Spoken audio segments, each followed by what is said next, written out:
Praise lord. హల్లెలూయా. మన రక్షకుడును మన ప్రభువునైన యేసుక్రీస్తు అతి శ్రేష్టమైన పుణ్యనామమును బట్టి అందరికీ హృదయపూర్వకమైన వందనాలు తెలియజేస్తున్నాను. నరేష్ అఫీషియల్ అనే యూట్యూబ్ ఛానల్ను నేను దేవుని యొక్క కృపను బట్టి నేను దీన్ని స్టార్ట్ చేయడం జరిగింది. దేవాతి దేవుడు నాకు ఇచ్చిన ప్రేరేపణ బట్టి మాత్రమే నేను యూట్యూబ్ ఛానల్ స్టార్ట్ చేశాను. ఎందుకంటే నాకు అంత ఆలోచన లేదు అసలు యూట్యూబ్ ఛానల్ స్టార్ట్ చేయాలని.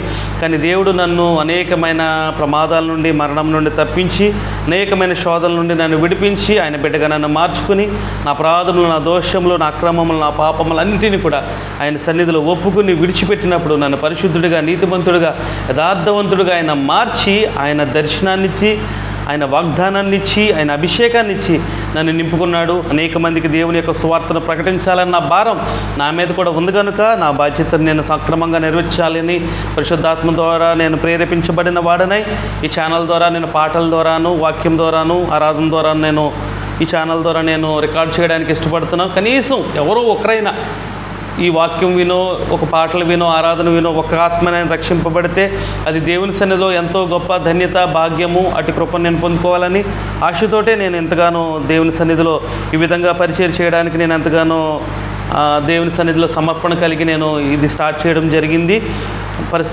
ఉన్న పరిస్థితులను బట్టి, దేవాది దేవుని కృపను బట్టి, దేవుని యొక్క చిత్తములో నేను నమ్మకంగా వాడబడాలని, నమ్మకంగా దేవుని సన్నిధిలో నేను ముందుకు కొనసాగాలని దయచేసి మీరు అందరూ ప్రార్థన చేయండి. నరేష్ అఫీషియల్ అనే యూట్యూబ్ ఛానల్ని దయచేసి లైక్ చేయండి, అనేక మందికి షేర్ చేయండి. అంటే ఏదో వ్యూస్ రావాలి లేదా సబ్స్క్రైబ్స్ పెరగాలని కాదు, కానీ అనేక మంది, కనీసం కొన్ని ఎంతోమంది ఉంటారు కాబట్టి కనీసం అందులో 10 మందికైనా ఈ దేవుని యొక్క వాక్యము వాళ్ళకి చేరితే, ఎవరో ఒక్కరైనా ఏదో ఒక సందర్భంలో దేవుని యొక్క సువార్తను విని వారి మనస్సును మార్చుకుని, వారు దేవుని యొక్క చిత్తానికి లోబడి, వారు దేవుని సన్నిధిలో దేవుని చేతులకి అప్పగింపబడి, దేవుని యొక్క చిత్తానికి వారు సమర్పించుకుని, మారు మనసు పొంది, బాప్తిసం తీసుకుని దేవుని యొక్క సార్వత్రిక సంఘంలో చేర్చబడితే నేను చేస్తున్న పనికి ఒక అర్థం ఉంటుందన్న విధానంతో నేను ఈ పరిచయం చేస్తున్నాను. దేవుని చిత్తానికి నేను అప్పగించుకుంటున్నాను. దేవుని సకల మహిమ, ఘనత, ప్రభావములు దేవునికే చెల్లునుగాక. దేవుని యొక్క వాక్యంలోనికి మనం వెళ్ళిపోదాం. చిన్న ప్రార్థన చేసుకుని దేవుని యొక్క వాక్యాన్ని మనం ధ్యానిద్దాం. ఈరోజు పరిశుద్ధాత్మ దేవుడు మీతోటి, నాతోటి, మనందరితోటి మాట్లాడులాగున దేవాది దేవునికి కృతజ్ఞతాస్తుతులు చెల్లిస్తూ ప్రార్థన చేద్దాం. స్తోత్రం, స్తోత్రం, స్తోత్రం, స్తోత్రం, స్తోత్రం. పరిశుద్ధుడా, ప్రేమ కలిగిన దేవా, కృప కలిగిన యేసయ్య, కృపా సత్య సంపూర్ణుడా, నీకు వందనాలు. లోకంలో పాపంలో తిరుగులాడుతున్న నన్ను ప్రభువా నీ కుమారుడిగా ఏర్పరచుకుని అనేకమైన శోధనల నుండి, కీడుల నుండి, ఇరుకుల నుండి, ఇబ్బందుల నుండి, మరణము నుండి నన్ను తప్పించి, అయా నిజదేవుడవు నీవేనని, పరిశుద్ధాత్మ దేవుడవు నీవేనని నాకు గ్రహింపు కలిగించి, నా అపరాధములు, నా దోషములు, అక్కమ్ములు అన్నింటినీ కూడా క్షమించి నీ బిడ్డగా నన్ను మార్చుకుని నీ చిత్తంలో, నీ కృపలో నన్ను ఏర్పాటు చేసుకున్నావు ప్రభా. అయ్యా నువ్వు ఇచ్చిన ఈ కొద్దిపాటి జీవితాన్ని ప్రభు, నువ్వు ఇచ్చిన కొద్దిపాటి సమయాన్ని, నువ్వు ఇచ్చిన ఈ గొప్ప వాక్య జ్ఞానాన్ని బట్టి, నీ అభిషేకాన్ని బట్టి, నీ దర్శనాన్ని బట్టి, అయ్యా నువ్వు ఇచ్చిన వాగ్దానాన్ని బట్టి ప్రభా, మనసులో ఆత్మ పొందుకున్న వాడుగా నాయన నీ సన్నిధిలో ఈ వాక్యాన్ని ప్రకటించడానికి, అయ్యా నాయన నీ స్వార్థను నేను ఈ విధంగా చేయడానికి నువ్వు చూపిన ఈ కృపను బట్టి నీకు వందనాలు, స్తుతులు, స్తోత్రాలు. అల్పుడను, యోగ్యుడను, ఏ జ్ఞానము లేదు, వాక్యాన్ని ఎలా చదవాలో, ఎలా అర్థం చేసుకోవాలో, ఎలా బోధించాలో, ఎలా ప్రార్థించాలో తెలియదు ప్రభా. దయచేసి మీరు నాలో ఉండి, నాతో ఉండి, నాతోటి మాట్లాడండి, అనేకులతో మాట్లాడండి ప్రభా. దయచేసి అయ్యా ప్రభా, నేను మేమందరము కూడా సిద్ధపడి నిత్య రాజ్యంలో ఉండేలాగిన కృప దయచేయమని అయ్యా సమస్త మహిమా, ఘనత, ప్రభావం నీకే చెల్లిస్తూ యేసుక్రీస్తు అతి శ్రేష్టమైన పుణ్యనామమున ప్రార్థించి వేడుకుని పొందుకున్నాం మా తండ్రి. ఆమేన్. దేవాతి దేవుడిచ్చిన ఈ గొప్ప భాగ్యాన్ని బట్టి కృతజ్ఞతాస్తుతులు చెల్లిస్తున్నాను. మీ అందరికీ కూడా హృదయపూర్వకమైన వందనాలు. మన రక్షకుడును మన ప్రభువునైన యేసుక్రీస్తు ప్రభుల వారు ఈరోజు ఈ విధమైన సమయాన్ని నాకు, ఈ వీడియో చూస్తున్న మీకు ఇవ్వకపోతే కనుక మనం ఈరోజు సజీవులుగా ఉండలేం. దేవుడు మన జీవితంలో ఇచ్చిన ఈ గొప్ప భాగ్యాన్ని బట్టి, ఈ సమయాన్ని బట్టి, ఈ పరిస్థితిని బట్టి దేవునికి ఎంతగానో నేను కృతజ్ఞతాస్తుతులు, స్తోత్రములు ఆయన నామమునకు చెల్లిస్తున్నాను. ఆయన నామము గొప్ప చేయబడును గాక. నేను పూర్తిగా తగ్గించబడాలి. నా దేవుని నామమే సంపూర్ణమైన గొప్పగా చేయబడాలి. ఆయనే ఉన్నతమైన స్థితుల్లో ఉండాలి. ఆయన పాదదాసుడిని నేను ఆయన సన్నిధిలో నిలబడాలని, ఆయన సన్నిధిలో ఉండాలని, నాతో పాటు మీరందరూ కూడా ఉండాలని మనస్ఫూర్తిగా కోరుకుంటున్నాను. మత్తయి రాసిన సువార్త, మత్తయి సువార్త 6వ అధ్యాయము, మత్తయి సువార్త 6వ అధ్యాయము 9వ వచనాన్ని ఈ విధంగా చదువుతున్నాను. ఈ 9వ వచనం నుండి 15వ వచనం వరకు దీన్ని పరలోక ప్రార్థన అని అంటారండి. మీ అందరికీ తెలిసిందే, తెలియదు అని కాదు, కానీ గొప్ప జ్ఞానంతో ఉన్నవారు అనేక మంది కూడా ఈ వాక్యాన్ని వినుండొచ్చు. కాబట్టి ఇది తన శిష్యులు దేవాతి దేవుని దగ్గరికి వచ్చి ఏ విధంగా మేము పరలోకమందున్న తండ్రికి మేము ప్రార్థన చేయాలి అని అడిగినప్పుడు యేసుక్రీస్తు ప్రభుల వారు తన సువార్త ప్రకటిస్తున్న దినాల్లో ఆయన శిష్యులకు తెలియజేసిన వాక్యం అండి ఇది, లేదా ప్రార్థన అని కూడా చెప్పొచ్చు. 9వ వచనం, కాబట్టి మీరు ఎలాగో ప్రార్థన చేయుడి, పరలోకమందున్న మా తండ్రి నీ నామము పరిశుద్ధపరచబడునుగాక, నీ రాజ్యం వచ్చునుగాక, నీ చిత్తం పరలోకమందు నెరవేరినట్లు భూమి అందును నెరవేరునుగాక. కాబట్టి పరలోకమందున్న దేవునికి మీరు ఇలా మొరపెట్టండి, ఈ విధంగా ప్రార్థన చేయండి, పరలోకమందున మా తండ్రి నామము పరిశుద్ధపరచబడునుగాక అని దేవుణ్ణి ముందుగా స్తుతించండి, నీ రాజ్యము వచ్చునుగాక అని అది జరగబోయే కార్యక్రమాన్ని మీరు దాన్ని ఒకసారి ధ్యానించండి. నీ చిత్తము పరలోకమందు నెరవేరినట్లు భూమి అందును నెరవేరునుగాక. ఆయన చిత్తం పరలోకమందున ఏమి నెరవేరింది, ఏ విధంగా నెరవేరింది అన్న విషయాన్ని కనుక మనం ఆలోచిస్తే కనుక యెషయా గ్రంథంలో ఉంటుంది, 6వ అధ్యాయం 1వ వచనంలో ఉంటుంది, ఆయన సన్నిధిలో కిరూబులు శరాపులు వాళ్ళందరూ నిలబడి యెహోవా పరిశుద్ధుడు పరిశుద్ధుడు పరిశుద్ధుడని గాన ప్రతిగానాలు చేస్తూ ఆయన నిత్యము ఆయన స్తుతిస్తున్నారు. ఆ సందర్భాన్ని, ఆ సంఘటన భూమి మీద కూడా నెరవేరాలి. అలాగే ప్రపంచంలో ఉన్న ప్రజలందరూ కూడా దేవుని స్తుతించాలని ఈ వాక్యము, ఈ ప్రార్థన మనకు తెలియజేస్తుంది. అసలైన దేవాతి దేవుడు ఈరోజు మనతో ముచ్చటించనయ్యి ఉన్నటువంటి వాక్యంలోకి మనం ఇంకా వెళ్ళలేదు, ఇప్పుడు వెళ్ళబోతున్నాం. ఆ వాక్యాన్ని నేను మీకు చదువుతున్నాను, శ్రద్ధతో మీరు ఆలకించండి.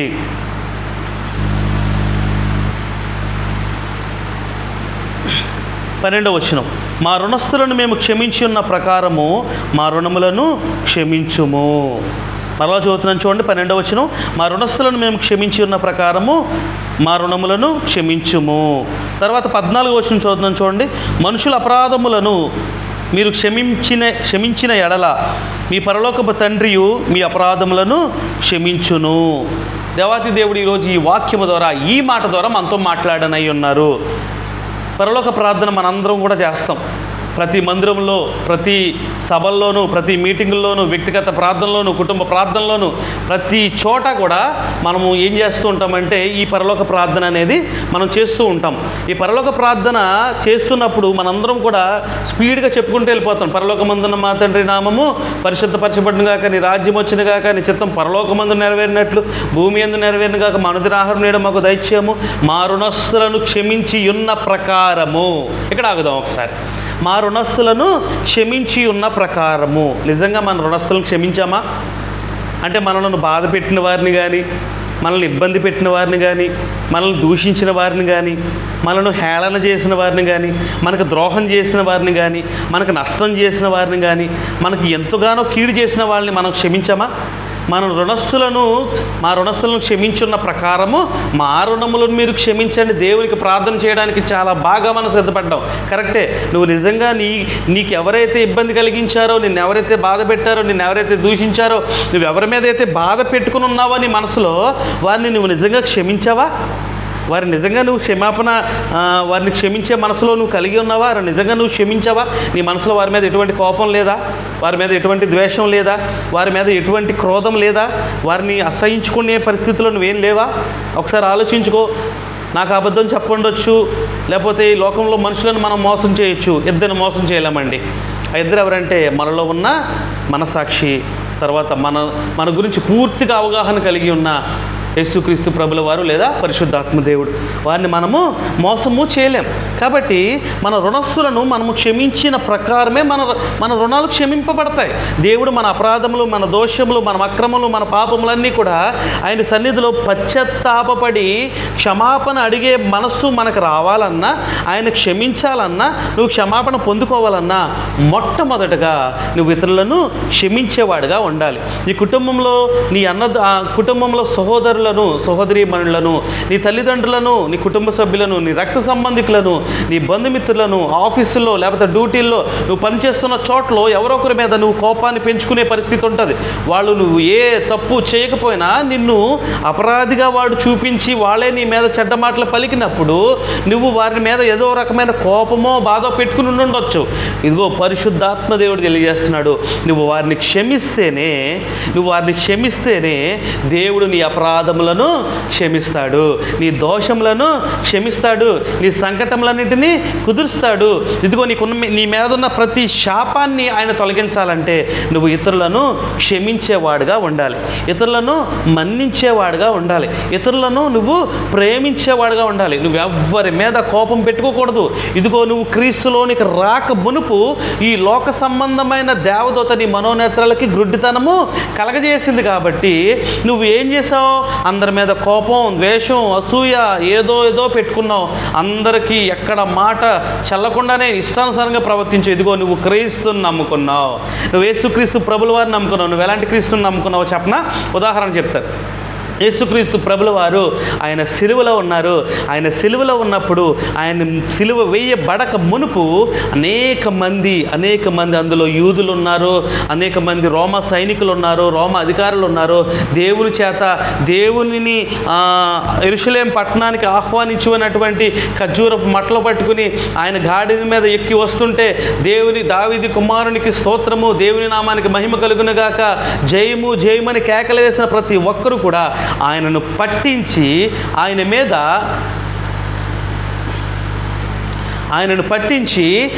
మీద చెడ్డ మాటలల్లా పలికి ఆయన మీద తప్పుడు తీర్పు తీర్చి ఆయనను సిలువకు అప్పగించిన అనేక మంది ప్రజలు, ఆయన మీద ఉమ్ము వేసిన వారు ఉన్నారు, ఆయన మీద పిడిగుద్దులు గుద్దిన వారు ఉన్నారు, ఆయనని అపహాసం చేసిన వాళ్ళు ఉన్నారు, ఆయన మీద నెత్తి మీద కిరీటం పెట్టిన వాళ్ళు ఉన్నారు, ఆయన కొరడాలతో కొట్టిన వాళ్ళు ఉన్నారు. వీళ్ళందరూ కూడా ఒక వ్యక్తిని పట్టుకుని, ఒక దేవుని పట్టుకుని చిత్తర హింసలు పెట్టి ఆయనను సిలువ వేసిన తర్వాత ఆయన పలుకుతున్న మొట్టమొదటి మాట ఏంటో తెలుసా? ప్రభువా, వీరేమి చేయుచున్నారో వీరు ఎరుగరు గనుక వీరిని క్షమించండి, వీరిని మన్నించండి, వీరు తెలిసి చేయట్లేదు, వీరు తెలియకనే చేస్తున్నారు, దయతో వీరిని క్షమించండి, నేను క్షమిస్తున్నాను, దయచేసి వీరిని మీరు కూడా క్షమించండి అని యేసుక్రీస్తు ప్రభుల వారు మొట్టమొదటిగా ఆ మాట చెప్పారు. ఆ మాట బట్టైనా మనం అర్థం చేసుకోవాలి కదా. ఆయనకంటే మనం శ్రమలు పొందేసామా? ఆయనకంటే మనం హింసింపబడ్డామా? ఆయనకంటే మనం గొప్పవారమా? ఆయనకంటే యోగ్యులమా? ఆయన దేవాతి దేవుడై ఉండి సర్వలోక రక్షకుడై ఉండి ఆయన గనక ఒక్క మాట సెలవిస్తే, ఒక దేవదూత ఒక భూమి మీదకి దిగితే గనక ఒక రాత్రిలోనే 1,85,000 మందిని చంపగలిగిన ఒక దేవదూతే ఆయన ఒకవేళ దేవదూత వస్తే 1,85,000 మందిని చంపగలిగిన ఒక దేవదూత ఒకటే అక్కడికి వస్తే ఎంతోమంది చనిపోతారు కదా. ఆయన దగ్గర లక్షల కోట్ల దేవదూతలు ఉన్నారు, కిరేబులు ఉన్నారు, శరాపులు ఉన్నారు, మికాయేలు దేవదూత ఉన్నాడు, అనేక మంది శక్తి కలిగిన దేవుని సైన్యం ఉంది. ఒకవేళ కనుక వాళ్ళందరూ వస్తే భూమి మీద ఉన్న ఏ మనిషి కూడా బతకడు, అసలు నేరడు.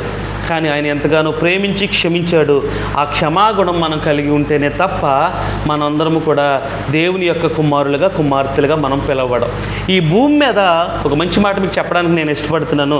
ఈ భూమి మీద ఉన్న మనుషులందరూ కూడా వారు ఏమని ప్రార్థన చేస్తారంటే, దేవా, నేను నీ కుమారుడుగా మార్చబడాలి, నీ కుమార్తెగా నేను మార్చబడాలి, ఈ లోకంలో ఉన్న వారందరికంటే నేను ఎక్కువగా నిన్ను ప్రేమించే మనసు నాకు ఇవ్వండి, దయచేసి మీరు నన్ను నీ కుమారుడిగా అంగీకరించండి, నీ కుమార్తెగా అంగీకరించండి అని మనం ఎంతో మంచి ప్రార్థన మనం చేస్తాం. ఎస్, దేవుని కుమారుడిగా దేవుని కుమార్తెగా మనం ఉండాలని ఆశపడడంలో 100% ఎటువంటి తప్పు లేదు. కానీ ఆయన మనల్ని అంగీకరించేవాడిగా మనం ఉన్నామా లేదా అన్నది మనం పరీక్షించుకోవాలి.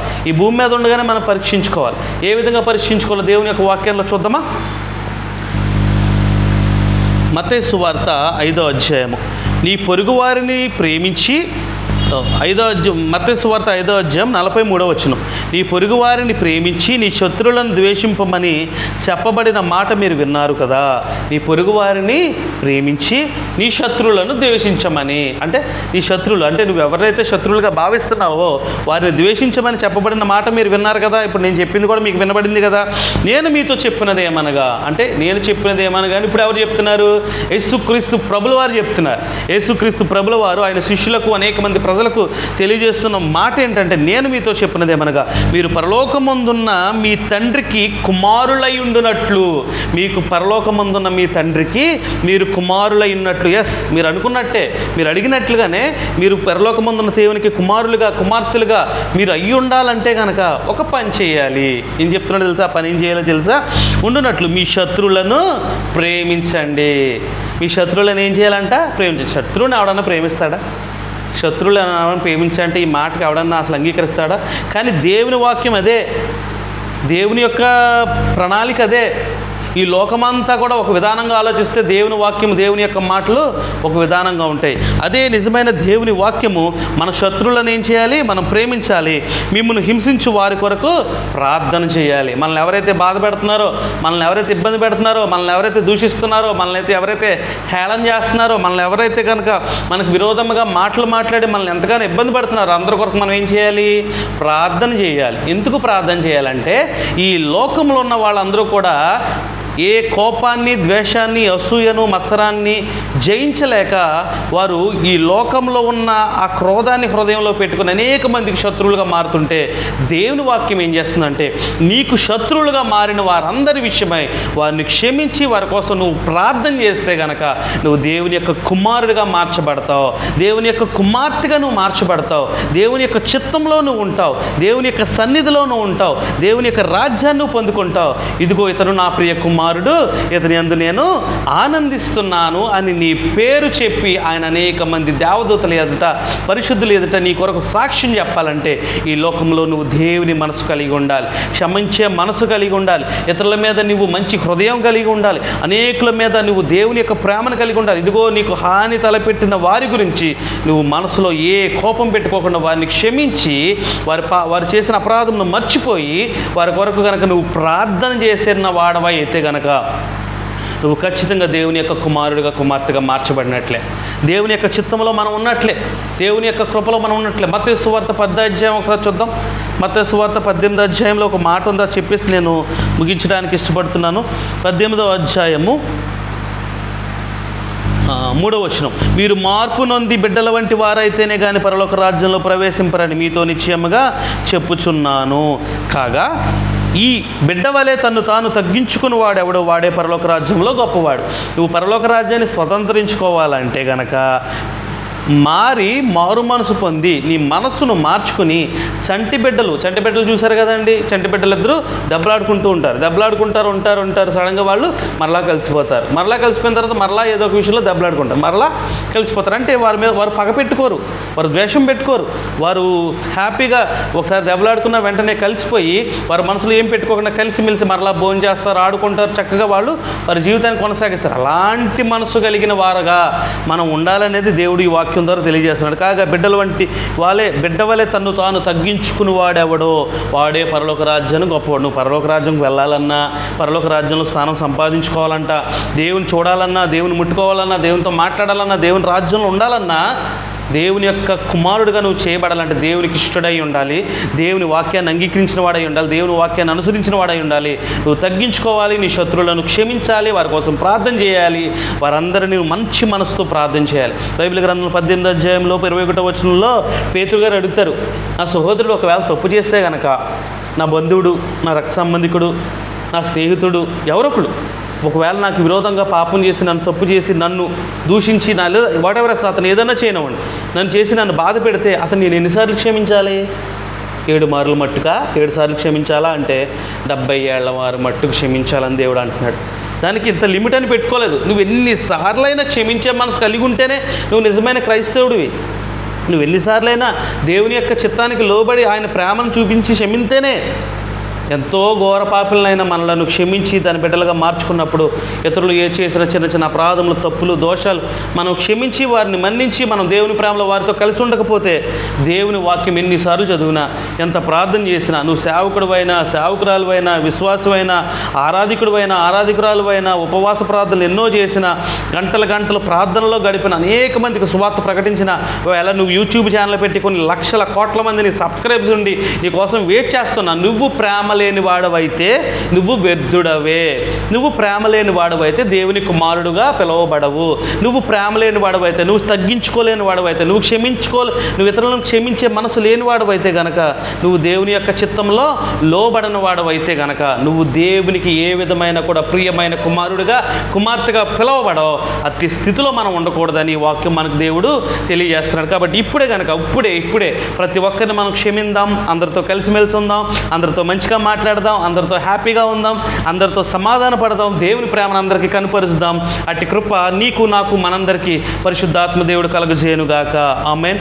దేవా, ఇచ్చిన వాక్యాన్ని బట్టి నీకు వందనాలు. మీరు మాతోటి నా అందరితోటి మాట్లాడారని మేము నమ్ముతున్నాం.